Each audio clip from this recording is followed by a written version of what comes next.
Setidaknya ada 1001 cerita lucu dari Abu Nawas yang penuh pembelajaran, dan salah satunya adalah cerita di mana Abu Nawas menjual seorang raja sebagai budak. Pada suatu hari, Abu Nawas merasa sangat bingung hingga hampir putus asa. Selama 2 hari terakhir, dapurnya tidak beraktivitas dan sudah tidak ada yang bisa dimasak. Ia juga tidak bisa menjual barang apapun karena stoknya sudah habis. Satu-satunya opsi yang bisa ditempuh oleh Abu Nawas adalah dengan menjual manusia untuk dijadikan budak. Walau sebenarnya dia memiliki kemungkinan untuk menjual teman-temannya, namun ia tidak sanggup melakukannya karena teman-temannya bukanlah orang kaya, tetapi orang miskin seperti dirinya. Abu Nawas hanya memiliki satu pilihan untuk mencari uang, yaitu dengan menjual manusia. Dengan berat hati, dia memutuskan untuk tetap melakukan hal tersebut dengan menjual manusia kepada pembeli. Namun bukan temannya, melainkan raja mereka, Harun al-Rashid. Menurut Abu Nawas, hanya raja yang layak dijual. Selama ini, raja selalu mengolok-olok dirinya sendiri dan membuat dirinya menderita. Oleh karena itu, Abu Nawas berhak membuat raja merasa kesulitan. Abu Nawas berusaha mencari strategi untuk dapat menjual raja Harun al-Rashid. Dan dia akhirnya mendapatkan inspirasi dan bertemu dengan sang raja. "Wahai baginda raja, aku telah melihat sesuatu di pohon besar di dalam hutan," ucap Abu Nawas. "Apa itu, wahai Abu Nawas?" tanya baginda langsung tertarik. "Ada sesuatu yang saya yakin belum pernah terpikirkan oleh paduka raja yang mulia," ucap Abu Nawas dengan keyakinan. "Jika begitu, ajaklah aku segera ke sana untuk melihatnya," ucap raja tanpa curiga sedikit pun. "Tetapi baginda," kata Abu Nawas sengaja tidak melanjutkan kalimatnya. "Tetapi apa?" tanya baginda tidak sabar. Abu Nawas mengatakan bahwa jika baginda raja tidak menyamar sebagai warga biasa, maka aku takut akan banyak orang yang ikut menyaksikan keajaiban itu.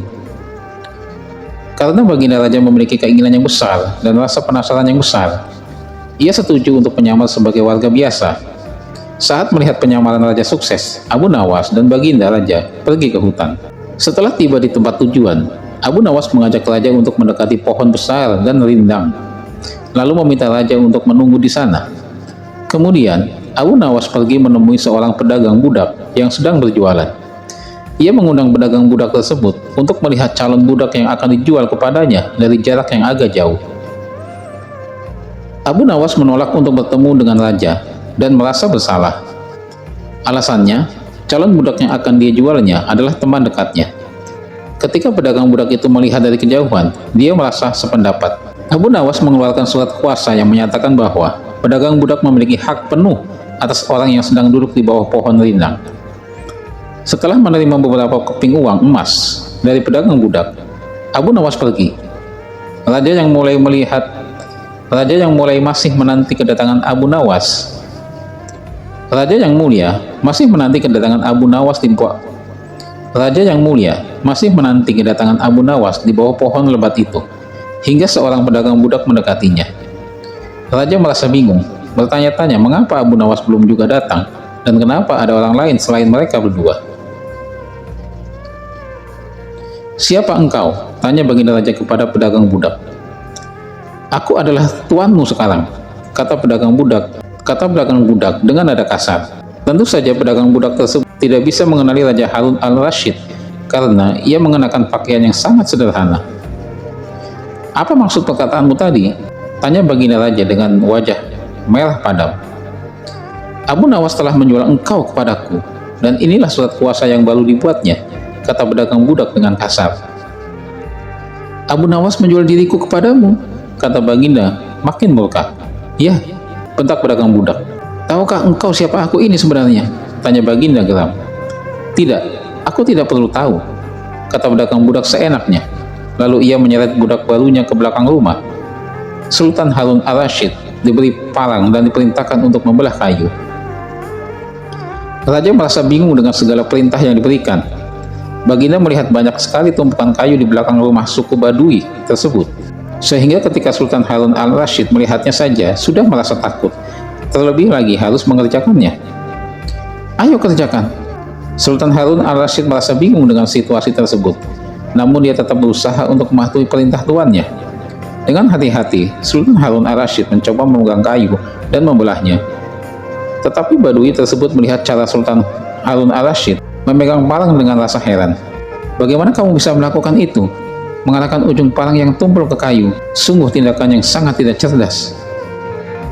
Sultan Harun al-Rasyid berusaha memutar parang sehingga ujung yang tajam menghadap kayu. Dia mencoba memotong, namun tetap merasa bahwa pekerjaan terasa aneh dan kaku bagi si Badui. "Oh, begitu menyedihkannya. Bagaimana orang-orang miskin harus mencari makan dengan susah payah? Harus bekerja keras terlebih dahulu. Sepertinya tidak bisa kutahan juga," kata Sultan Harun al-Rasyid. Si Badui menatap Sultan Harun al-Rasyid dengan raut heran, kemudian perlahan-lahan menjadi marah. Dia merasa kecewa setelah baru saja membeli seorang budak yang bodoh. "Hai Badui, cukup semua ini aku tahan. Kurang ajar kau budakku, harus patuh kepadaku," kata Badui itu sembari memukul sang raja. Tentu saja raja yang tak pernah diperlakukan kasar itu menjerit keras saat dipukul kayu. "Hai Badui, aku adalah rajamu, Sultan Harun al-Rasyid," kata baginda sambil menunjukkan tanda kerajaannya. Pedagang budak terkejut dan mulai mengenal sang raja. Dia segera meletakkan dirinya sambil memberikan penghormatan kepada raja. Raja lalu memaafkan pedagang budak karena memang dia tidak mengetahui situasi tersebut. Namun terhadap Abu Nawas, raja sangat marah dan kesal. Raja ingin sekali meremas tubuh Abu Nawas seperti telur.